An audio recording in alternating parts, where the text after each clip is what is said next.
Okay, I need to tell you something. And I don't think you're gonna look at your skincare routine the same way after this. Because beauty, it's always hurt.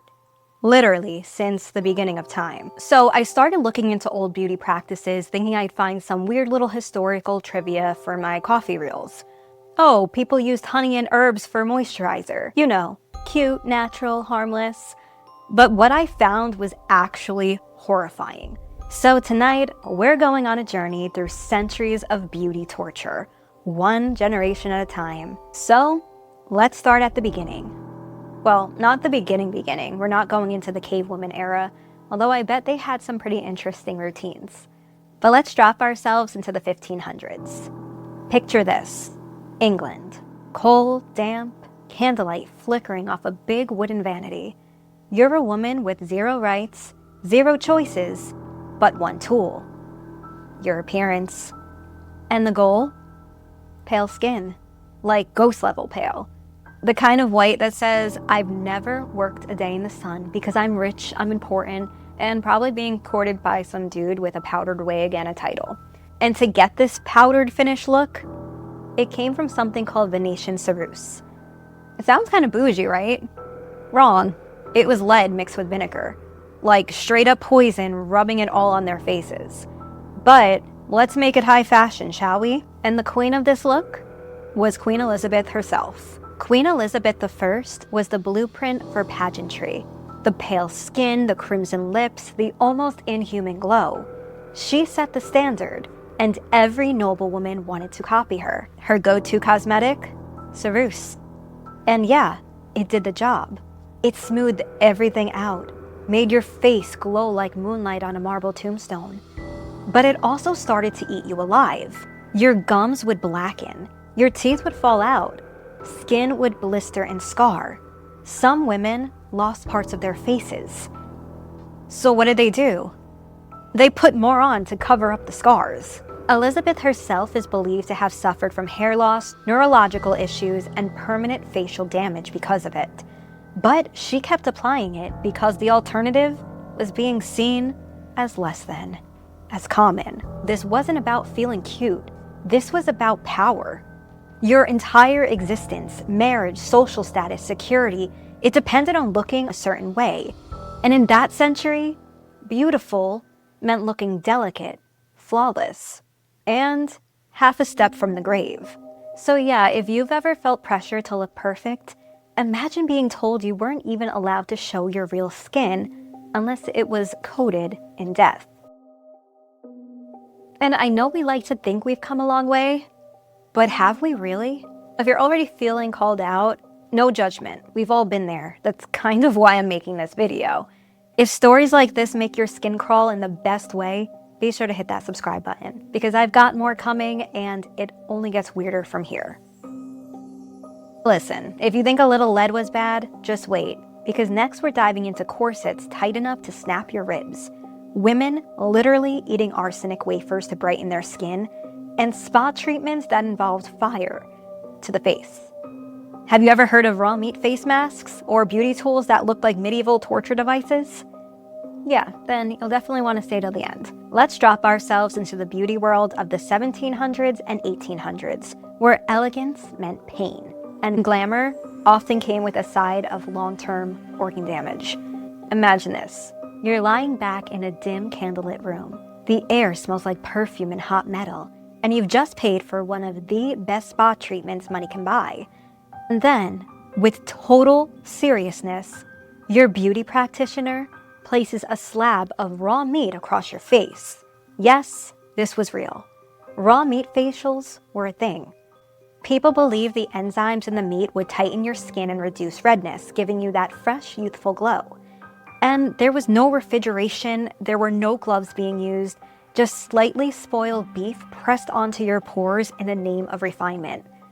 And as bizarre as that sounds, we're not exactly out of the woods today. People now are smearing tallow, which is just rendered beef fat, all over their faces and calling it ancestral skincare. It's filtered, whipped, and sold in aesthetically pleasing jars on social media. But at the end of the day, it's still animal fat. We just kind of rebranded it for the 2020s. But back to the 1700s, because it only gets worse. If you wanted glowing skin, not just tight skin, you needed to work from the inside out. That meant swallowing little white tablets made of arsenic. Yeah, arsenic wafers, advertised to make your complexion look flawless and pale, as if you hadn't spent a day of your life outdoors. They were packaged beautifully, sold in magazines, positioned like wellness supplements, and they absolutely worked. Your skin would look ghostly and smooth, right before your body started shutting down. There was hair loss, vomiting, organ failure, but hey, at least your cheeks were glowing, right? Then, of course, there were the corsets. And I know what you're thinking. Cute, flirty, waist-cinching aesthetic. But the reality? It was brutal.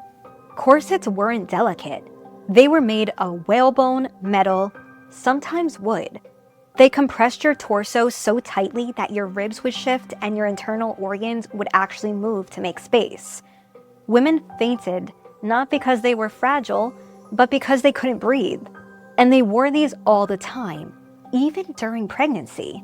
Oh my gosh, I honestly cannot imagine wearing a corset while being pregnant, because while I was pregnant, I was wearing like the most loose-fitted shirts and dresses that I could find, especially in the summer.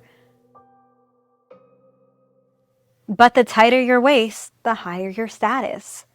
That was the trade-off. And it wasn't a question of fashion or confidence. This was conformity. This was control. So when we talk about today's beauty standards, about the ways we still change ourselves to feel seen, just remember, we've been tightening, swallowing, straining, and sacrificing our health for centuries. Let's move into the early 1900s, where the pursuit of glowing skin was just starting to take a truly radioactive turn. And I mean that literally. Because for a while there, the hottest ingredient in skincare wasn't rosehip oil or vitamin C, it was radium. Women were slathering radioactive cream on their faces every single night because it was advertised as cutting-edge luxury. It was marketed as something that would brighten dull skin, smooth out fine lines, and give you that perfect ethereal glow. They got that glow, but not for the reasons they thought. You see, radiation burns off the top layer of your skin. It makes your cells regenerate faster at first, until they start dying. And some of the women using it were also factory workers known as the radium girls, who painted glow-in-the-dark watch dials with radioactive paint. They were told it was safe. They were even encouraged to lick the paintbrush tips to keep them sharp. Their jaws began to rot from the inside. Their teeth started falling out, and eventually their bones glowed in the dark. When some of them passed away, their graves were literally radioactive. But while that horror was unfolding, radium was still being sold in department stores as beauty cream, as toothpaste, as a health tonic, because the glow was in. No one was thinking about what it was doing to their bodies underneath.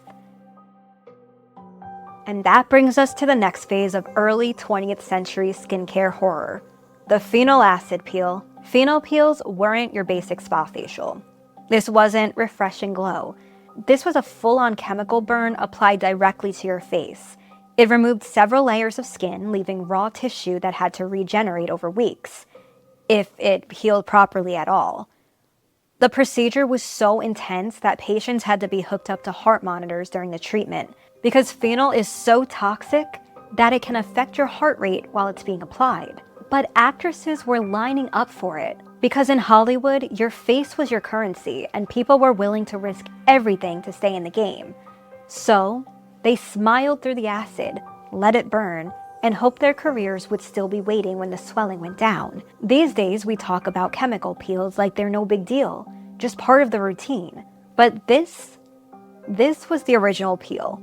And to me, it wasn't skincare. It was survival of who had the glowiest skin. I guess for me, the most wild thing is that none of this was happening in secret. These weren't black market experiments or underground salons. This was all out in the open. Beautiful packaging, celebrity endorsements, public praise. And underneath it all, there were burns, poison, bones that never stopped glowing. And while all of this was happening, the radiation creams, the chemical peels, the beauty industry was quietly unveiling something even more surreal: the gadgets. Because if you couldn't afford the acid, maybe then you tried the mask. This haunting contraption was called the toilet mask, a full-face beauty device women wore overnight to seal in skincare, or cool the skin. It promised youthful tightness, but it looked more like a prop from a horror movie if you ask me. Then came the pre-hood hair dryers, enormous machines that blasted heat across your scalp. You didn't sit under these, you endured them. And here are the ice therapy masks, built to reduce puffiness and close pores, but they look like something used for interrogation. Thermo masks and rubber wraps claim to deliver hydration and heat, but mostly they just delivered claustrophobia. And of course, the passive exercise machine, a vibrating belt that claimed to jiggle the fat away while you sat and smiled. The steam hoods promised purification, deep cleaning, and clear skin. Now, these weren't prototypes or underground treatments. These were widely advertised. They sold in salons and department stores.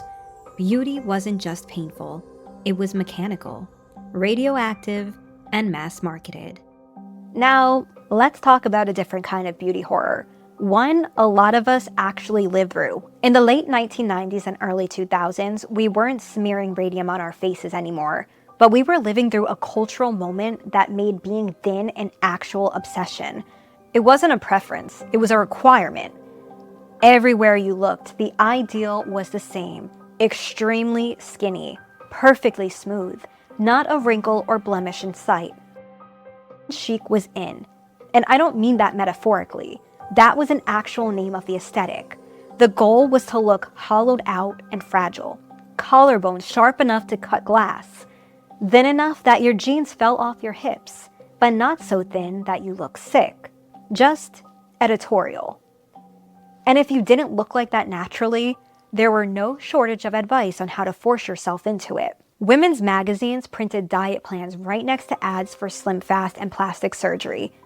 You'd open up a teen magazine and see full-page spreads like Best and Worst Beach Bodies, where a celebrity wearing a size 6 bikini could be called out as having let herself go. Then you turn the page and see a weight loss diet pill. It was like getting insulted and then offered a solution in the same breath. Low-rise jeans made everything worse. They weren't just a trend, they were a test. If your stomach wasn't completely flat or if your hips were even slightly soft, the clothes punished you and you blamed yourself. Then there were the makeover shows. Do you remember the show The Swan, where women underwent full-on plastic surgery transformations and were judged on after, like it was a beauty pageant? America's Next Top Model had contestants stand in front of a panel of judges who nitpicked their bodies down to the smallest detail. Too muscular, too short, too ethnic. They straight up tell you to your face. And these weren't niche shows. They were prime time. Millions of viewers watched. And I think the thing that annoys me the most is that we were seeing these perfect women on billboards and in magazines, but they were photoshopped. No one was talking about that though. Faces were airbrushed into plastic, legs were lengthened, pores were completely erased. And we just thought that was what beauty was supposed to look like, especially as an impressionable teen. We were comparing ourselves to bodies that didn't even exist. Now, I'm not saying the 90s and 2000s invented unrealistic standards. They just broadcasted them 24/7. Every single magazine, every makeover show, every celebrity interview was pushing the idea that thinness meant value. And if you couldn't get there, there was always something you could buy. A pill, a program, something. And all of it, the media, the products, the pressure, it taught us all one thing. If beauty hurts, that just means it's working. Welcome to the present. And honestly, I'm not sure if it's any better or we're just better at branding. Because today the standard isn't just hard to reach. It's actually invisible. It's generated, built by algorithms. It's a version of beauty that doesn't exist in the world, but we're all chasing it anyway. Let's start with the face. We used to compare ourselves to celebrities in magazines. Now we're comparing ourselves to our own filtered selfies. Real-time filters now, they don't just smooth your skin or add fake lashes. They shift your jawline, shrink your nose, plump your lips, widen your eyes. And the craziest part? You barely notice it's happening, but your brain does. And after enough time with the filter on, the real you starts to look wrong. Plastic surgeons have said people are now walking in with filtered photos of themselves asking for those exact changes. They don't want a celebrity's nose anymore. They don't want someone else's chin. They filtered the version of their own face, and that's their goal now. And listen, I'm not knocking plastic surgery. It's your body, your face, your choice, so do what you want with it. Alright, well if you think that part's chilling, let's talk about the body side of things. Ozempic. Ozempic started as a diabetes medication, but now it's the worst kept secret in weight loss. It cuts your appetite down aggressively, but the side effects are brutal. Stomach paralysis, nausea, fatigue, muscle loss. People are ending up in the ER. And if you ever stop taking it, your body usually rebounds hard. But a lot of people aren't talking about that. So yeah, we're not rubbing lead on our skin, we're not lacing into corsets until our ribs shift, but we are injecting our bodies, filtering out our faces, skipping meals, deleting pores, and wrapping ourselves for an aesthetic that was never designed to include us in the first place. Thank you so much for watching, everyone. This is Danie Dreadful reminding you that every story holds a hint of truth or a shadow of a legend. Until next time, be sure to subscribe for more eerie tales and legends.